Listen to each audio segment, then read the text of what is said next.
¿cómo están? Bienvenidos a la entrevista en CNN Chile. Los resultados de la encuesta del Centro de Estudios de la Realidad Contemporánea, CERC, son bastante categóricos.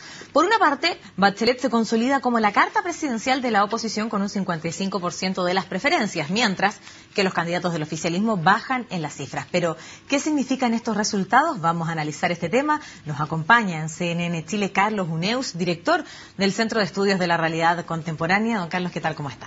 Muy bien, muchas gracias. Bueno, en primer lugar, analicemos un poco las cifras de esta encuesta dada a conocer. La expresidenta Bachelet se consolida como la mejor carta, ¿cierto?, de cara a las presidenciales que se viven este año. ¿A qué se debe ese factor? Bueno, ella salió con mucha popularidad, altísima popularidad.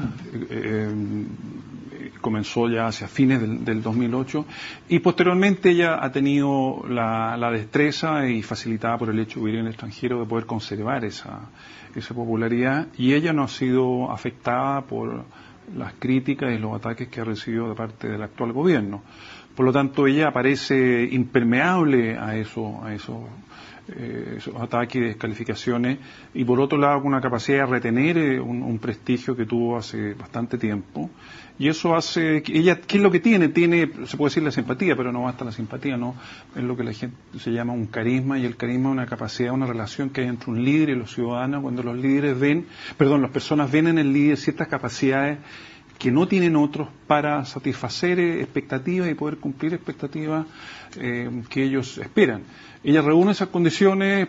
Ahora, el problema del carisma, lo dijo Max Weber hace muchos años, que es el autor clásico en esto, es que el carisma es transitorio, no es permanente, y cuando se está en el gobierno, y lo más probable que ella llegue a la presidencia, yo no puedo decir, no hay otra alternativa, pueden ocurrir cambios, ¿no? Pero si ella llega a la presidencia, las expectativas hay que satisfacerlas, y ahí hay una relación compleja entre carisma y los resultados que entrega. ¿El silencio entonces ha sido la mejor forma de capitalizar este alto índice de aprobación con el cual ella terminó su periodo presidencial? Sabemos que la política ficción es difícil, ¿cierto? Pero si ella se hubiera permanecido en la escena política, hoy día tal vez no contaría con este índice de aprobación. ¿Es el silencio la mejor estrategia, la mejor arma? Yo creo que se ha demostrado una inteligente decisión haber asumido este cargo en Naciones Unidas. Es un hecho positivo. Tiene sus riesgos, sin duda. Estar fuera del país puede llevar a no percibir qué es lo que está pasando, o tener una falta de sintonía con la ciudadanía, pero no se ha demostrado en el caso de ella. Ahora, ella le ha facilitado probablemente la mantención de la popularidad, el hecho de que el gobierno actual sea un gobierno de oposición. El presidente Lagos se quedó en el país, viajó mucho, era profesor en una universidad norteamericana, y de alguna manera la sucesora tenía que tomar distancia del presidente, que era la misma, incluso del mismo colectivo, de la izquierda, ¿no? Esa situación no se da con un presidente de la Alianza, y la propia manera en que la Alianza la ha atacado a ella, ya sea por el 27 de febrero o por el Transantiago, no han tenido mayor efecto en este prestigio que ella tiene. Quedémonos entonces en el bloque oficialista. Hay dos candidatos que ya han lanzado y desplegado sus candidaturas. Vienen de el gabinete, Alaman y Goldborn, que pareciera que no repuntan, ¿cierto? Al menos en esta encuesta CERC. No repuntan porque aquí hay un cambio muy profundo que se ha producido desde hace unos 7 u 8 años, que es el desplome de los partidos, ¿no? Se ha producido un desplome de la afiliación. Los dirigentes no tienen el peso o la capacidad de poder movilizar a sus activistas y militantes. Se mantiene la baja confianza en los políticos, de tal manera que ahora hay una mayor personalización de las campañas y las limitaciones que tienen los candidatos independientes o sin trayectoria política, como en el caso de Goldborn, ante una ciudadanía que hasta hace 10 años atrás estaba muy relacionada con los partidos. Si a eso añadimos el hecho que la UDI está, al menos oficialmente, por sus personeros más destacados, pensemos en el senador Noboa, que fue uno de los fundadores junto con Jaime Guzmán del partido, están tan disconformes con el gobierno que me hace recordar la época en que el Partido Radical era dominante en Chile en los años 40, y para enfrentar la nueva elección presidencial, pensemos en el año 45, el año 51, un año antes de la elección, tomaba distancia el presidente de turno para fortalecer a su candidatura. Pareciera como que está en esa situación la UDI, pero eso debilita también las bases de apoyo que pueda tener Goldberg. Por lo tanto, al unir la imagen de Goldberg, ¿cierto?, que era un ministro independiente, que estaba en el gabinete y que sabemos empieza a construir este capital político a propósito de la situación en Atacama, ¿cierto? El unir esta imagen con la UDI, ¿usted siente que le ha hecho restar estos puntos?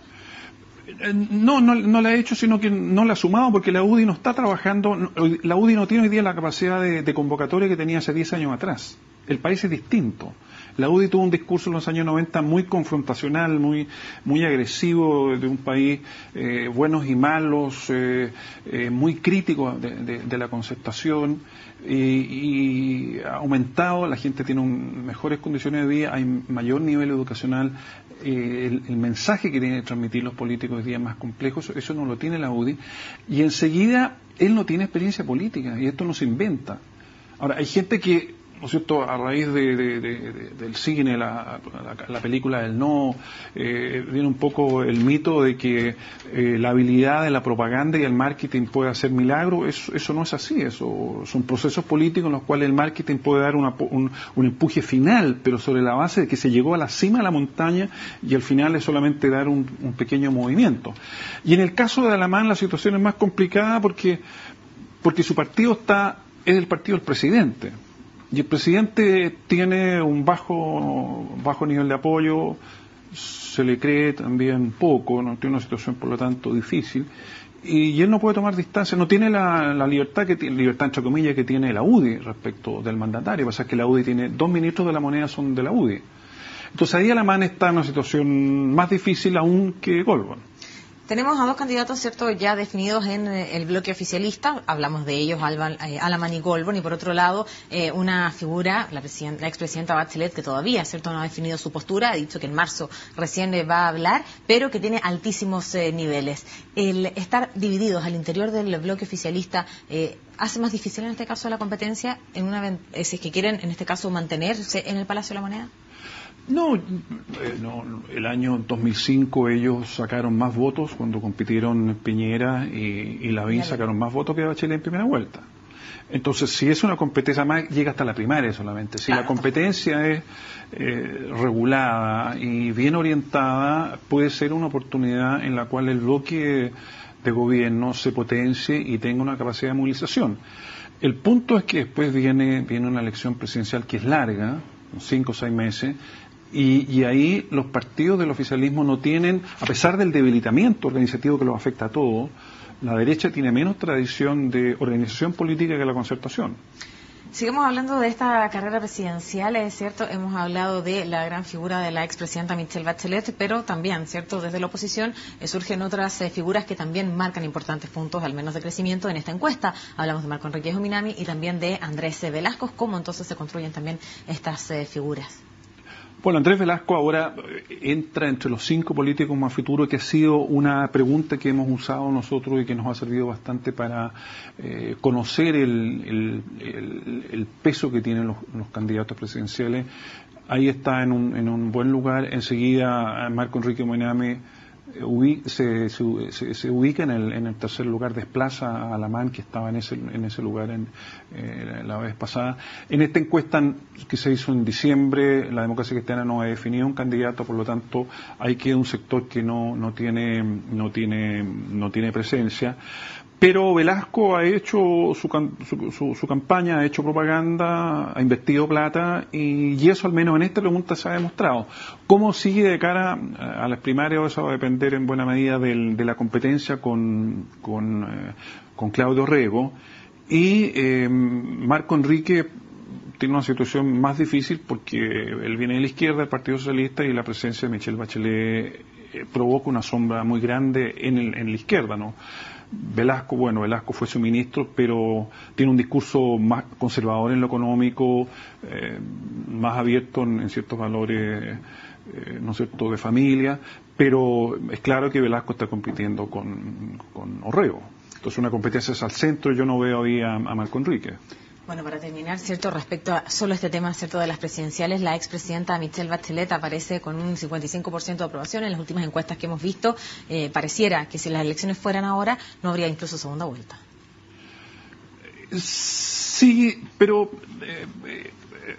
ella tiene en las preguntas abiertas, ¿quién le gustaría y quién cree tiene menos de lo que tenía Piñera el 2008? ¿no? Que estaba por sobre el 50% de la gente creía que él iba a ser presidente. Ahora, hoy día hay una menor identificación de partido que en aquella oportunidad. Pero, de todas maneras, ella está en una muy buena posibilidad de poder imponerse en primera vuelta, pero eso es una incertidumbre que no altera el hecho principal, que es por lo demás asumido no solamente por los partidos de la concertación, sino que también de la izquierda, de la derecha. Yo creo que la UDI está en eso, es que ella va a ser la próxima presidenta, y otros candidatos están pensando en el 2017, estoy pensando Velasco, Rego y hasta el propio Marco Enrique Minami. Entonces, esta elección es como una precalentamiento de lo que va a ser la elección del 2017. Lo que es un efecto no buscado de la reducción del periodo presidencial a 4 años. Que nos tiene en un proceso político electoral permanente. El mandatario el último año está preocupado de salir con popularidad y reelegirse en 4 años más.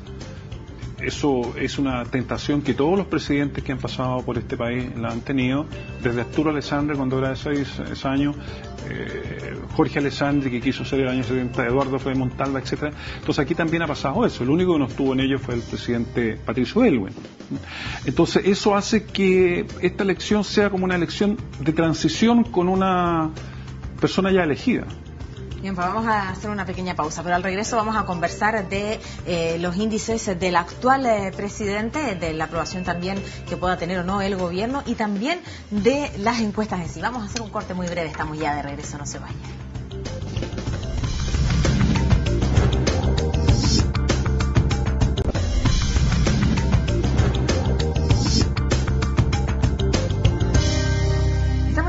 Aquí en la entrevista en CNN Chile. Estamos conversando con Carlos Huneus, él es director del Centro de Estudios de la Realidad Contemporánea, y vamos a conversar a esta hora, ya lo habíamos anunciado, respecto a la evaluación del presidente Sebastián Piñera. 31%, 58% lo desaprueba. Lo hemos conversado también. Por otro lado, tenemos un país con buenos índices de crecimiento, unos excelentes índices, ¿cierto?, de desempleo. ¿Qué pasa?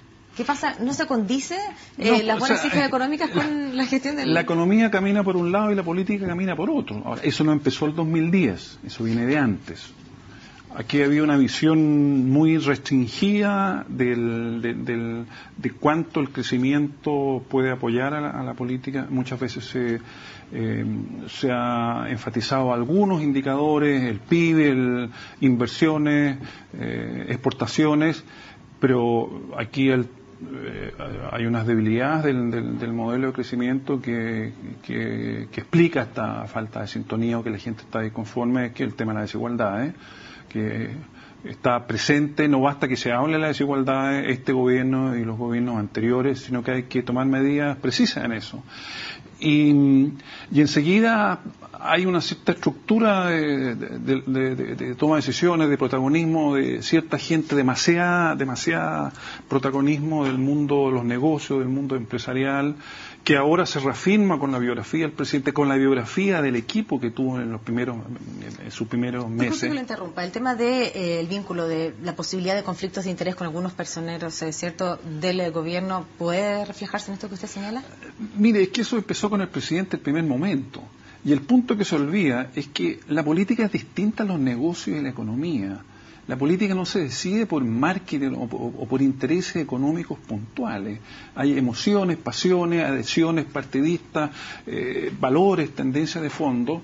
Y el mandatario, en sus primeros días, que es cuando hay la mayor cercanía entre el presidente y la ciudadanía, porque incluso los que no han votado por él se hacen expectativas de que se resuelvan los problemas que planteó su propio candidato, y que lo hace suyo el mandatario que sería.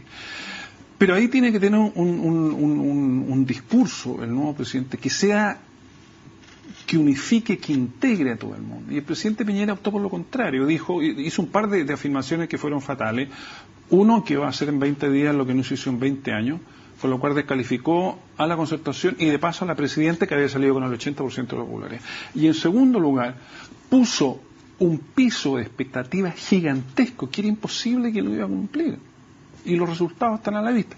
Enseguida el diseño estratégico, lo hemos dicho, lo hemos visto en anteriores entrevistas con ustedes acá, formar un equipo con el empresario, con hombres de la empresa privada. Primero no funcionó porque no tenían experiencia política y segundo... Tuvo que traer a políticos al gabinete. Y traer a los políticos, pues, pero ya el gobierno había perdido un tiempo y había definido una impronta ante la ciudadanía y eso después no tenía condiciones de cambiarlo. Este tema de conflicto de interés lo tuvo durante más de un año. Lo tuvo después don Gabriel Ruiz Tagle, que era subsecretario de Deportes.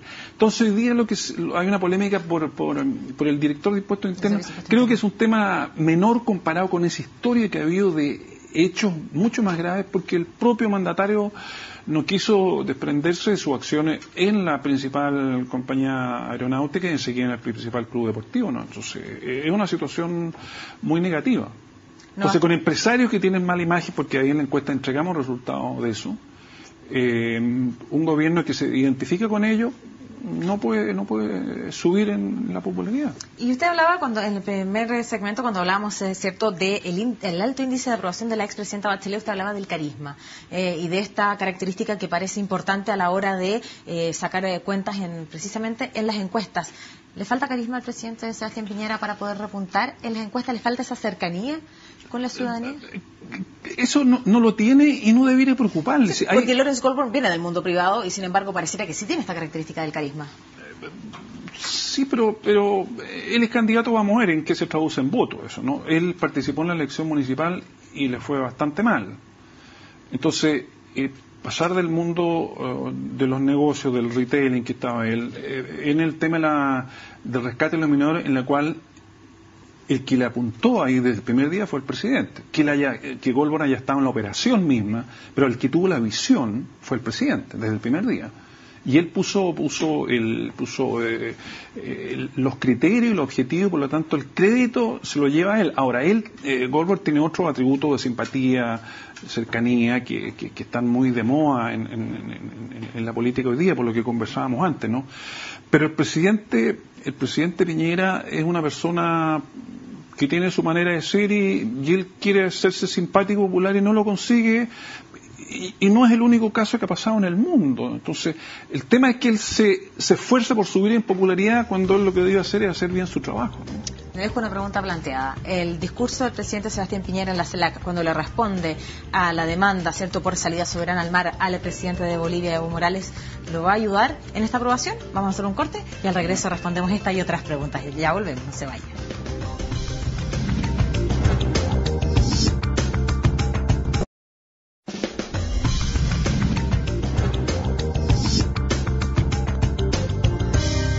Ya estamos de regreso, seguimos conversando con Carlos Uneus. Habíamos planteado una pregunta, si es que el discurso del presidente Sebastián Piñera en la CELAC, cuando le responde al presidente Evo Morales, ¿usted cree que se va a ver reflejado en las encuestas, en las redes sociales, que parece también, cierto, una radiografía de la opinión pública hoy en día? Se vio muy bien evaluado esta respuesta que entrega el presidente Piñera a Evo Morales. Bueno, usted toca dos puntos. Las redes sociales no es representativo, ¿verdad? Hay un señor que hace encuesta ahí y los resultados las redes sociales son muy distintas a la realidad. Pero bueno, es cierto que tuvo mucho ruido.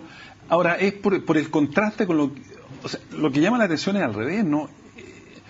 Que haya sorprendido que el presidente lo haya hecho también, cuando debió haber sido al revés, ¿no? Que es normal de que un presidente no sea valorado en los discursos que tiene, ¿no? Eso refleja la contradicción de su liderazgo y lo que conversábamos en el bloque anterior, porque él tiene una baja popularidad y yo creo él debiera tomarlo como un hecho la causa y seguir haciendo su trabajo, ¿no? Ahora, en una perspectiva, naturalmente, de resolver problemas que son conflictivos, que son difíciles, como el tema de la educación, el tema de la energía, el tema de la equidad, ¿no es cierto? Y en eso él creo que está en deuda. Ahora, Los chilenos tienen poco interés en los temas internacionales, a pesar de que somos un país que estamos perdidos en el mundo, deberíamos tener más interés en el mundo, no tenemos mucho interés en los temas internacionales. Tampoco somos el hecho de que seamos bastante nacionalistas, naturalmente un discurso fuerte ante un presidente como Bolivia puede simpatizar, pero la gente, como digo, no se deja impactar por un discurso en un tema internacional. Nos queda poco tiempo y quisiera conversar del valor de las encuestas. Y todo esto a propósito de las elecciones municipales del 28 de octubre, cuando distintos sondeos daban por ganadores a ciertos candidatos que finalmente no fueron electos. Y aprovecho de plantearle al tiro la pregunta, sí, porque hasta antes del 28 de octubre nosotros sabíamos y conocíamos el padrón electoral. Hoy día conocemos el padrón electoral, al menos de las municipales. No sabemos lo que va a pasar, al menos en esta próxima elección. Bueno, antes algunos medios de prensa escrito, porque ninguno de televisión entró a esta serie de encuestas espectaculares que dieron haciendo predicciones, resultaron totalmente fallidas. Entonces yo haría una distinción entre las encuestas de medios escritos, encuestas más que son telefónicas, no son cara a cara, no hay una cobertura telefónica en este país que permita hacer esa encuesta. Entonces hay dos factores: uno, que el fracaso de la encuesta telefónica, y dos, la incapacidad de predecir ellos el escenario realmente que estaba sucediendo, porque no tienen una encuesta en un medio, no puede ser llevado a cabo por personas que no tienen experiencia en el estudio de la opinión pública. Ahora, tomando las encuestas cara a cara de Universo Nacional, que son en este país los hacen solamente dos medios, efectivamente nosotros tenemos un problema nuevo, que es predecir el comportamiento del votante ahora que el voto es voluntario.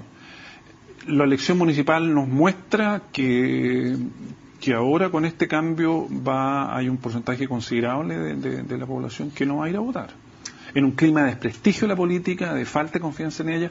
Por lo tanto, tenemos que diseñar mecanismos para predecir, uno, el porcentaje de participación, y dos, cómo van a votar los que van a participar. Pero respecto a lo mismo, es distinto cuando uno se enfrenta a una elección municipal que pareciera, sí, claro, la menos atractiva, porque, sí, claro, efectivamente, el votante tampoco no conoce ni los concejales. Distinto cuando vayamos a elegir al presidente, ¿no? Sí. Pero sin duda que la municipal nos indica que hay una disposición a que haya un voto de castigo, gente quedándose en la casa por distintos motivos, y tenemos que evaluarlo, y la manera de hacerlo es estudiando con mucho cuidado, formulando preguntas y haciendo un seguimiento, especialmente en las últimas semanas, cómo va a ser el comportamiento electoral. Un desafío doble que tenemos de cara a estas elecciones. ¿Están trabajando en eso? Sí. Bueno, quiero agradecer la gentileza que ha tenido de acompañarnos esta jornada aquí en CNN Chile para analizar estos índices de la encuesta CERC, y vamos a seguir, por supuesto, a lo largo de este año muy atentos, ¿cierto?, a la evolución de los números y las encuestas. Gracias. Bien, pues la invitación para ustedes es que sigan junto a la compañía de CNN Chile. Que estén muy bien y gracias por acompañarnos.